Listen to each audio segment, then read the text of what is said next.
Mummy हाँ बोलो। आज मुझे तेरे पापा मिले। कहने लगे काफी बड़े हो गए हो बेटा। मैंने कहा अंकल कोई काम ही नहीं था, फारिग था तो सोचा थोड़ा बड़ा हो जाऊं। अबे मन्नू तू बड़ा समझदार हो गया है। अब एक काम कर, जहर खा ले, मिर्ची लग गई। मम्मी एक बात बताऊं, केला खाने से हड्डियां ताकतवर होती हैं। वाह, और केले के छिलके पर पाँव रखने से टूट भी जाती हैं।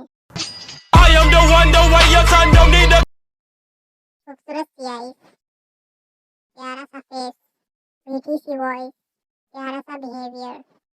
ये तो हुई मेरी बात। और सुनाओ कैसी हो आप? अबे साले, पहले ही कहा था जहर खा ले।